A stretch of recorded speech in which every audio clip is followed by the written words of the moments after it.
కన్యవారికి గనక చూసుకున్నట్లయితే ఈసారి మనకు పోయిన సంవత్సరం ఎలా అయితే 3 రాసులు మారాడో గురువు, అంటే వృషభం నుంచి మిథునము, మిథునం నుంచి కర్కాటకం ఎలా మారాడో ఈ సంవత్సరంలో ఆ కర్కాటకంలోకి వచ్చిన గురువు మరలా మిథునంలోకి రెట్రోలో వెళ్ళిపోయాడు.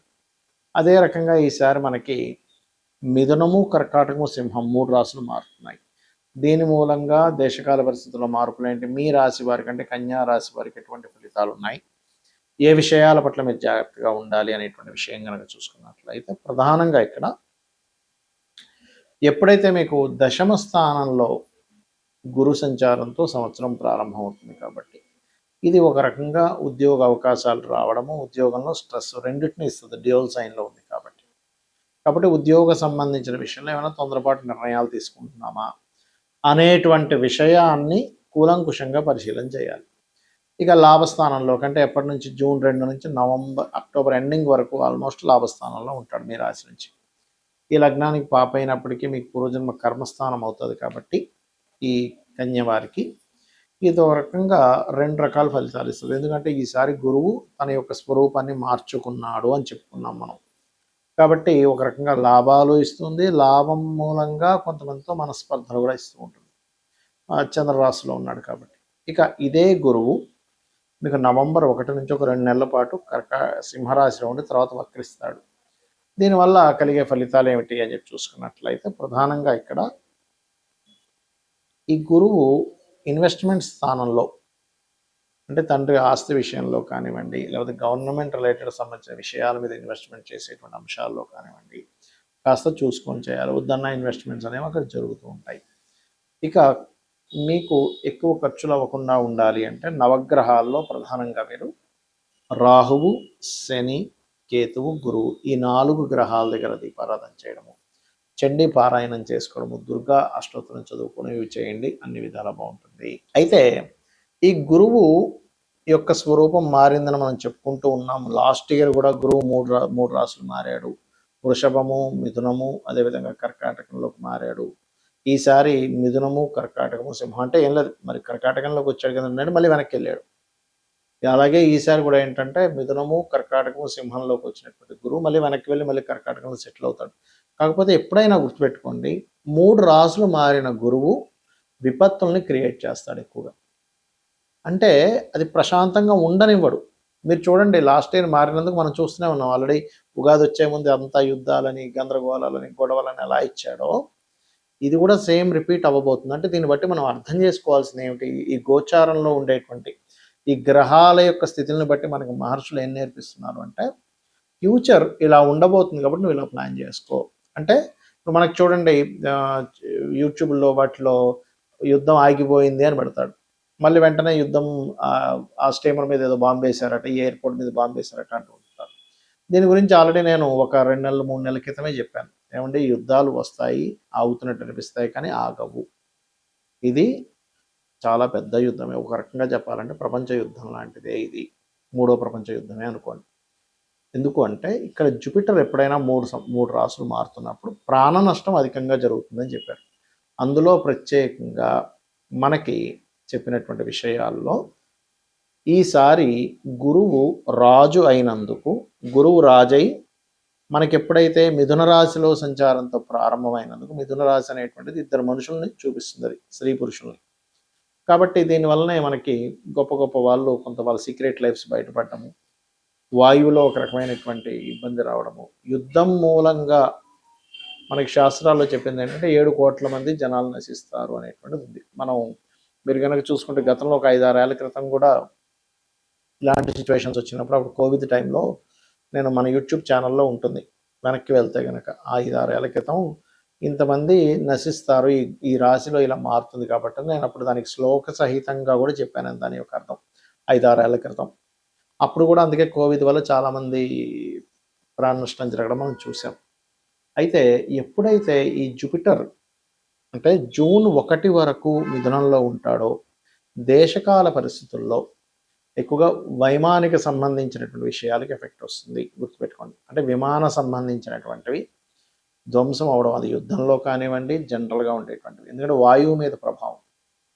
అలాగే మరొకటి ఏంటంటే వాయువులో ఒక రకమైనటువంటి నెగటివ్ ఇది రావడం వల్ల ఏంటంటే అయ్యో వాయు కలుషితం అయిపోయింది ఇలాగా.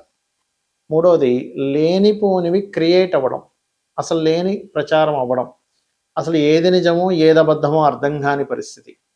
ఏమిటండి అసలు ఇది నిజమేనా, అసలు పేపర్లో వచ్చేది నిజమా కాదా, యూట్యూబ్లో వచ్చేది నిజమా కాదా అనేటువంటి సంశయంతో ఉంటూ ఉంటుంది. అదేవిధంగా స్త్రీ పురుషుల మధ్యని కొన్ని ఉండేటువంటి కొన్ని సీక్రెట్ అఫైర్స్ అనుకోండి, కొన్ని పేపర్స్ మూలంగా అంటే కొన్ని ఇప్పుడు మనకి ప్రెస్ ఉంది, విలేకరి సంబంధించినటువంటివి ఏవైతే న్యూస్ సంబంధించి ఉంటాయో ఆ యొక్క విషయాల మీద కూడా మనుషులకి నమ్మకాలు కోల్పోవడము, ఆ రకంగా కొంత ఫేక్ న్యూస్లు కొంతవరకు ప్రచారం అవ్వడం ఈ గురువు మిథునంలో ఉన్నంతసేపు ఇస్తాడు, గుర్తుపెట్టుకోండి. అలాగే అంతరిక్షం నుంచి ఏదైనా ఒక ప్రమాదము భూమి మీదకి వచ్చి పొంచి ఉంది, అది మన శాటిలైట్స్ ఆకాశంలో బోల్డన్ శాటిలైట్స్ తిరుగుతాయి, అలా శాటిలైట్ లాంటిది ఏదైనా పాడైపోయింది భూమి మీదకి రావడం కావచ్చు.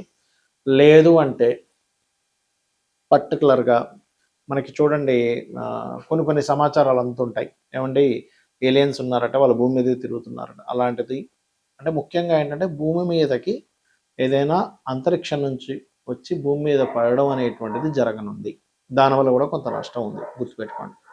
ఇది కర్కాటక రాశిలో మన మిథున రాశిలో ఉన్నంతకాలం, అంటే కర్కాటకానికి ముందు మిథున రాశిలో గురువు ఉన్నంతకాలం ఈ యొక్క ప్రభావం చూపిస్తూ ఉంటుంది.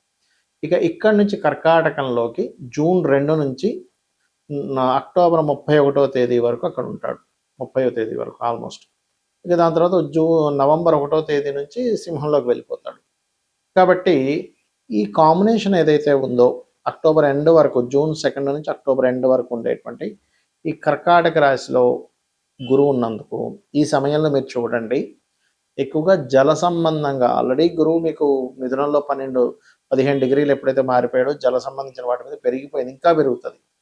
అయితే ఆ సమయంలో యాక్సిడెంట్స్ విపరీతంగా అవుతాయి.